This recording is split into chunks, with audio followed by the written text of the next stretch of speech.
Los Angeles का शहर Hollywood का घर है। वैसे तो हॉलीवुड फिल्मों में इस शहर को अनगिनत बार तबाह किया जा चुका है। कभी भारी भूकंप आए यहाँ पर तो कभी खौफनाक सुनामी, कभी टोर्नेडोज आए तो कभी एलियंस ने हमला कर दिया। फिल्मों में इस शहर ने बहुत कुछ सहा है, लेकिन अब हकीकत में आग की लपटों ने लॉस एंजलिस को तबाह कर दिया। ऐसे दृश्य देखने को मिले हैं जो सही में दिल दहला देने वाले हैं। इस वीडियो को देखिए, एक फायर टोर्नेडो। दोस्तों ये बात तो आप सब अच्छे से जानते होंगे कि अमेरिका में आग ने किस तरह से तबाही मचाई हुई है। अभी तक अमेरिका को अरबों खरबों का नुकसान हो चुका है।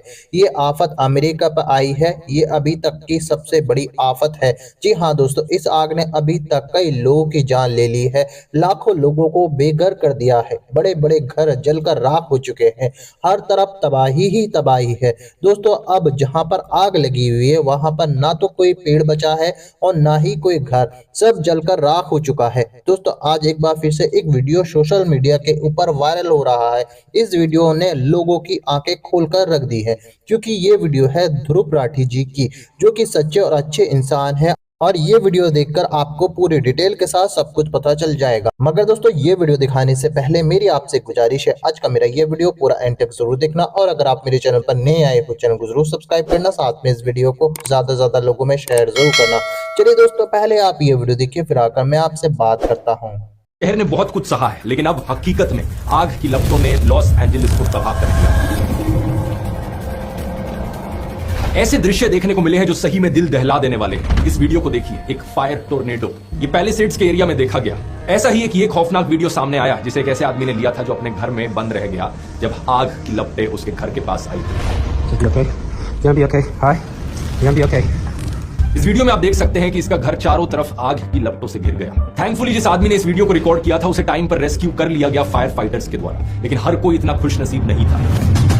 अभी तक कम से कम 24 लोगों की मृत्यु हो चुकी है। यह आग तकरीबन 40,000 एकड़ में फैल गई है। एक हफ्ते से ज्यादा का समय हो चुका है इस आग को जलते हुए, लेकिन अभी तक भी जिस समय मैं वीडियो रिकॉर्ड कर रहा हूँ यह आग जल रही है। 12,000 से ज्यादा इमारतें जल चुकी है। लोगों के घर राख बन चुके हैं। 1,80,000 से ज्यादा लोग डिस्प्लेस हो चुके हैं। करीब 2 लाख लोगों को इवैक्यूएशन के नोटिस दिए जा चुके हैं। जेपी मॉर्गन के एस्टिमेट्स के मुताबिक इस सब की वजह से $50 बिलियन का आर्थिक नुकसान होगा लॉस एंजलिस के शहर में।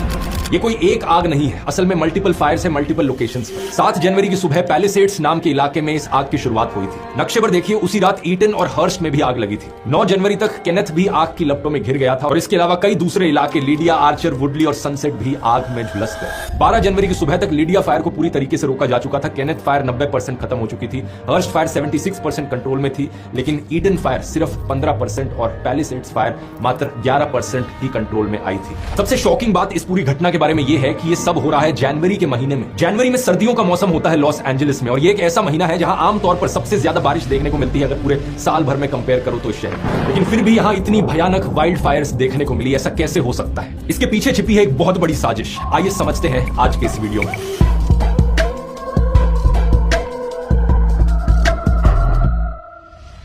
अगर इस पूरी घटना को आप सिर्फ एक ज्योग्राफिकल पर्सपेक्टिव से देखोगे तो कारण बताया जाता है कि सदर्न कैलिफोर्निया के इलाके में बारिश कम हुई इस साल। इसकी वजह से ह्यूमिडिटी कम हुई और जो पेड़ पौधे थे, वेजिटेशन थी, वो सब सूखी थी। हवा में ड्राइनेस कुछ बहुत ही ज्यादा थी। इसके अलावा चली बहुत ही ताकतवर हवाएं, पावरफुल ऑफशोर विंड्स, जिन्हें कहा जाता है सेंटा एना विंड्स। इन हवाओं ने इस फायर वेदर को और भी बदतर बना दिया। अमेरिका की वेस्टर्न कोस्ट का अगर आप नक्शा देखोगे तो यहाँ मौजूद है रॉकी माउंटेन्स। दूसरी तरफ कैलिफोर्निया की बिल्कुल कोस्ट पर जो एरियाज हैं वहां लो प्रेशर हो जाता है। इस प्रेशर डिफरेंस की वजह से हवाएं चलती हैं। जब ये हवाएं पहाड़ों से नीचे आती हैं तो गर्म हो जाती हैं और इनकी ह्यूमिडिटी 10% से भी नीचे गिर जाती है, और फिर ये गर्म सूखी हवा जंगल को और भी ज्यादा सुखाकर वाइल्ड फायर की संभावना को बढ़ा देती है। कहीं पर भी थोड़ी सी आग या चिंगारी की वजह से ये बड़ी आग बन जाती है और तेजी से फैलती है। लेकिन असली सवाल यहाँ पर यह है कि ये सारी कंडीशंस, कम बारिश, लो ह्यूमिडिटी, सूखी वेजिटेशन, तेज हवाएं, इन सारी कंडीशंस के पीछे आकर क्या कारण है? एक क्लाइमेट साइंटिस्ट है पीटर कैलमस। ये नासा की जेट प्रोपल्शन लेबोरेटरी में काम करते हैं। ये पहले लॉस एंजलिस के एल्टाडीना इलाके में रहते थे, लेकिन साल 2022 में इन्होंने इस जगह को छोड़ दिया क्योंकि इन्हें एहसास हो गया था था कि यहाँ रहना अब ठीक नहीं है। इन्होंने न्यूयॉर्क टाइम्स में एक आर्टिकल भी लिखा था जिसमें इन्होंने एक काला सच बताया था। बहुत से पावरफुल लोगों की पोल खोली थी, आगे बात करते हैं इसकी वीडियो में। लेकिन एक चीज जिसको बहुत अच्छे से समझते थे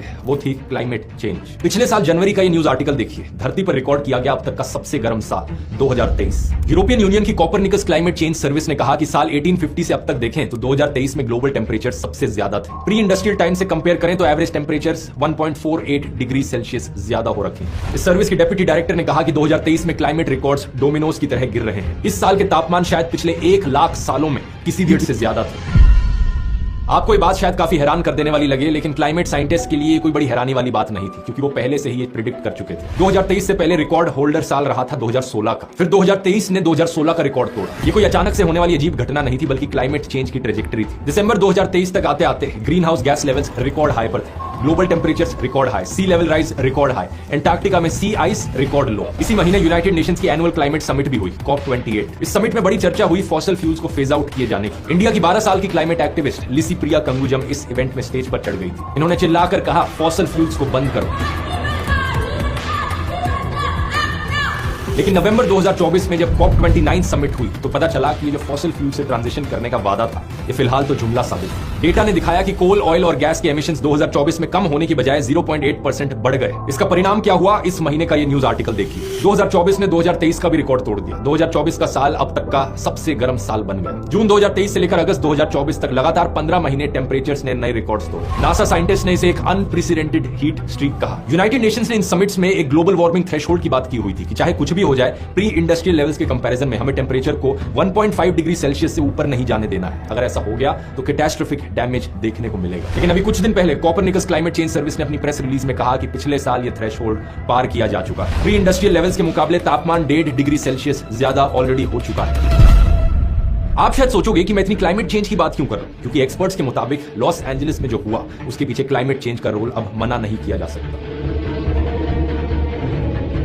2024 में कैलिफोर्निया की स्टेट में भी अक्टूबर का महीना सेकंड हॉटेस्ट एवर मंथ रहा था, जबकि जून और जुलाई के मंथ्स हॉटेस्ट एवर मंथ रहे थे। इसका मतलब समझ रहे हो, जून और जुलाई 2024 में जो गर्मी पड़ी कैलिफोर्निया में, इतनी गर्मी पहले कभी नहीं देखी गई। यहाँ पर सदर्न कैलिफोर्निया के बड़े हिस्से में जुलाई के बाद कोई बारिश नहीं हुई, सब कुछ सूख गया। The temperatures in Southern California broke 5 heat records Friday, and emergency rooms are busy with heat exhaustion patients. फिर कुछ महीने बाद बहने लगी ये सेंटा एना विंड्स, जिन्होंने जंगल को और ज्यादा सुखा दिया। And that air descent leads to warming and compression.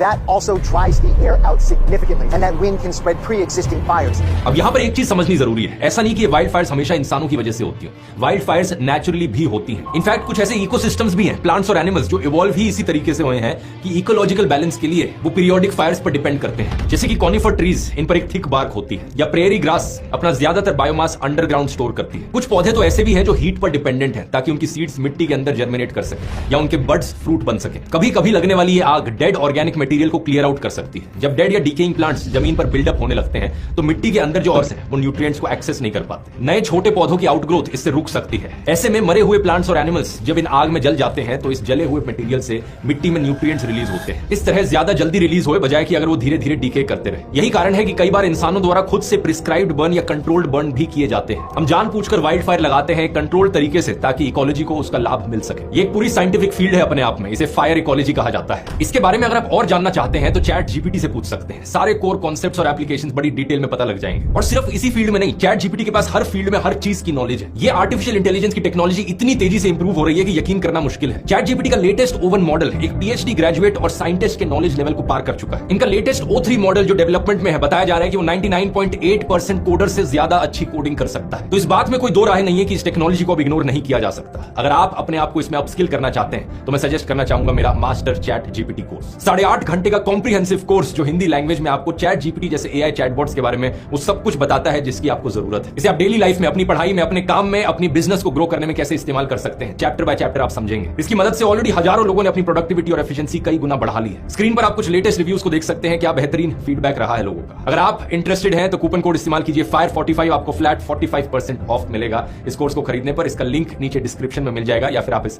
QR code को भी स्कैन कर सकते हैं। जरूर जाकर चेकआउट करना। अब अपने टॉपिक पर वापस आते हैं। तो अगर हम हम कैलिफोर्निया के रीजन की बात करें, वहां भी वाइल्ड फायर्स कॉमन रही हैं। गर्मियों के दौरान ड्राई वेदर कंडीशंस होती हैं, साथ में हवा भी चलती है, इसलिए नॉर्मली मई जून से लेकर अक्टूबर के महीनों में आग लग सकती है। इस आग के लगने के पीछे जो ट्रिगर्स होते हैं वो नेचुरल कॉजेज भी हो सकती है और मैन मेड भी हो सकती है। नेचुरल कॉजेज हो गई जैसे कि लाइटनिंग, कहीं पर बिजली गिरी, ये सबसे कॉमन कॉज है जिसकी वजह से वाइल्ड फायर शुरू होती है। मेड कॉजेज की बात करी जाए तो ये हो सकता है रोड साइड इग्निशन, किसी गाड़ी की वजह से आग लग जाना, कोई मशीनरी किसी चट्टान को हिट करे, उससे चिंगारी निकले और आग लग जाए, या फिर कभी कभार जब हवाएं तेज चलती हैं तो उसकी वजह से पावर लाइंस हिल सकती हैं, उनसे चिंगारी निकल सकती है। इसके अलावा और डायरेक्ट मैन मेड कॉजेज भी हो सकते हैं। लोग कैंपिंग करने जाते हैं, अपनी कैंप फायर जलाते हैं, लेकिन उसे बुझाना भूल जाते हैं। अमेरिका की नेशनल पार्क सर्विस ने बताया था कि इनके देश में लगने वाली वाइल्ड फायर्स में से 85% ऐसी होती हैं जो किसी न किसी ह्यूमन ट्रिगर की वजह से लगी होती है। कैलिफोर्निया स्टेट में 2022 के एक ऑडिट ने कहा था कि इलेक्ट्रिकल ग्रिड्स में बहुत इंप्रूवमेंट्स की जरूरत है ताकि वाइल्ड फायर्स का रिस्क कम हो सके। अभी की जो पैलिसेड्स में आग लगी, इसके पीछे ट्रिगर बताया जा रहा है न्यू ईयर में जलने वाले पटाखे। एग्जैक्ट कॉज अभी भी अंडर इन्वेस्टिगेशन है, लेकिन फायर क्रैकर्स को यहां पर एक बड़ा सस्पेक्ट माना जा रहा है। लेकिन प्रॉब्लम वाली बात यहां पर यह है कि ह्यूमन ट्रिगर्स के साथ साथ हमें यहां पर क्लाइमेट चेंज का भी सीधा डिसरप्शन देखने को मिल रहा है। यही कारण है कि पिछले डेकेड्स में हमें जो नेचुरल वाइल्ड फायर्स देखने को मिल रही हैं वो किसी नेचुरल इकोसिस्टम का पार्ट नहीं है। जिस टाइम पर यह आग लगी जनवरी के महीने में, जिस इंटेंसिटी से ये लगी और जितना डैमेज इन्होंने किया, इस बात से ये चीज साफ है कि इसकी रूट कॉज क्लाइमेट चेंज है यहां पर, और आने वाले समय में हालात और बिगड़ने वाले हैं। 2021 में PNAS जर्नल में एक स्टडी पब्लिश हुई थी जिसने बताया कि वो दिन जब आग लगने की संभावना ज्यादा होती है, कैलिफोर्निया में ऐसे फायर वेदर डेज की संख्या 66% से 90% तक बढ़ चुकी है पिछले कुछ डेकेड्स में। ऐसी एक्सट्रीम वाइल्ड फायर्स जो 10,000 एकड़ से ज्यादा में फैल जाएं, कैलिफोर्निया में उनकी फ्रीक्वेंसी 25। दोस्तों देखा आपने ये वीडियो, मुझको पूरी उम्मीद है ये वीडियो आपको देखकर सब कुछ पता चल चुका होगा, वो भी पूरी डिटेल के साथ। दोस्तों आपकी क्या राय है इस वीडियो के बारे में, मुझे कमेंट बॉक्स में आकर कमेंट करके जरूर बताना। दोस्तों आज के वीडियो में बस इतना ही, मैं फिर मिलूंगा ऐसे ही दूसरी वीडियो के साथ, तब तक के लिए खुदा हाफिज।